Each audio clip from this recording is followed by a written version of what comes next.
दूसरे को दिखाने के लिए हमें झाड़ू नहीं लगाना, दूसरे को दिखाने के लिए हमें जल नहीं चढ़ाना, दूसरे को दिखाने के लिए हमें पशुपति व्रत नहीं करना, दूसरे को दिखाने के लिए हमें शंकर भगवान का गुणगान नहीं करना, हमें दिखावे से दूर रहना। मेरे भोलेनाथ जी को दिखावा प्रिय नहीं है। मेरे शंकर भगवान को दिखावा कोई मतलब का नहीं, उसको चाहिए ही नहीं तुम्हारा दिखावा। तुम तो तुम्हारे पास रखो। वो शंकर जी कहते हैं मुझे चाहिए ही नहीं, तुम तो एक लोटा पानी उंडेल के चले जाओ।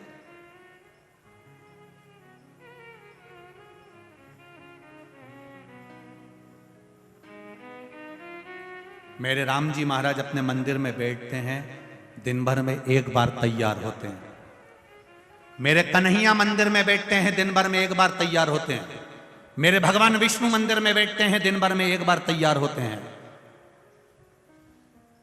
दत्तात्रेय भगवान मंदिर में बैठते हैं, दिन भर में एक बार तैयार होते हैं। देवी मैया मंदिर में बैठती है, दिन भर में एक बार तैयार होती है। केवल 33 कोटि देवी देवता में केवल एक महादेव है जो जितनी बार जल चढ़ाने आता है उतनी बार तैयार कर जाता है, श्रृंगार कर। क्यों, किस लिए?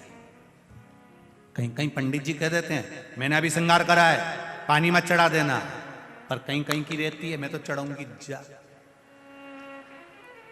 यहां शिवपुराण कह रही है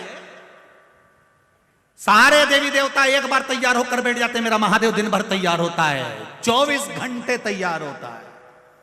क्यों तैयार होता है? स्कंद पुराण में कहा वेद व्यास जी ने कि शंकर भगवान बार बार तैयार इसलिए होते हैं, वो अपने भक्तों को बल प्रदान कर कहते हैं कि हिम्मत मत हारना, दुनिया के लोग तेरे करे धरे पर पानी छोड़कर जाएंगे तो फिर तैयार होकर आगे बढ़ जाना। स्कंद पुराण में वेद व्यास जी कहते हैं भगवान शंकर प्रेरणा देते हैं अपने भक्तों को, अपने गणों को कि दुनिया के लोग पानी चढ़ा कर जाएंगे फिर तैयार होकर बैठ जाना, घबराना नहीं, फिर तैयार हो जाए। एक बार कहीं का गिराएगा, 2 बार नीचे गिराएगा, 3 बार नीचे गिराएगा, बार बार पांव पकड़ कर गिराएगा, कितनी बार? वो एक संत की कथा आती है। संत महाराज स्नान कर आ रहे थे, ऊपर बैठा हुआ व्यक्ति ने ईर्ष्या भाव से संत के ऊपर थूक दिया। पान खा के बैठा था, थूक दिया, संत वापिस चले गए, फिर नहाया, उसने फिर थूक दिया, वो फिर गए, फिर नहाए, फिर थूक दिया, खूब थूका, आखिरी में मुंडा में पान खत्म हो गया। अब बापड़ा थूक के बता, अब और थूकता रहा तो मुंडा में थूक ही खत्म हो गया। अब उसको पानी पीने की जरूरत पड़ रही, पानी भी नीचे आ गया। संत के चरणों में आकर बोला गुरुदेव मैंने आपके ऊपर इतना थूका, इतने अपशब्द कहे, इतनी गालियां दी, इतनी आड़ा टेढ़ा बोला, इतना थूका, गुरुदेव आपको बुरा नहीं लगा? गुरुजी ने उसके चरणों को प्रणाम करा। रोज गंगा की एक डुबकी लगाता था, बापड़े तेरे चक्कर में 100 लग गई,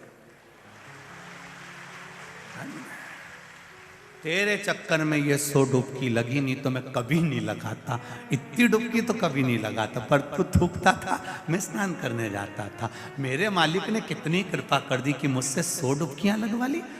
यही विचार हमारे भीतर आना चाहिए, हारना नहीं। एक बार अगर पानी चढ़ा कर चले गया, दूसरी बार मेरा भोलेनाथ फिर तैयार है, फिर पानी चढ़ाया फिर तैयार है, फिर पानी चढ़ाया फिर तैयार है। मेरे शंकर भगवान कहते हैं मैं नहीं घबराता, फिर तैयार होकर बैठ जाता, फिर तैयार। क्यों घबराना? एक बार दुकान खोली, हार गए, नहीं जमी, फिर दूसरी खोली, नहीं जमी, कोई बात नहीं। सुसाइड का मत सोचना, दुख मत मनाना, ये मत सोचना कि बर्बाद हो गया, बिल्कुल नहीं, फिर तैयारी कर। और अब की बार तैयारी करे तो महाकाल राजा पर, देवाधिदेव महादेव पर छोड़ दे, फिर तैयारी।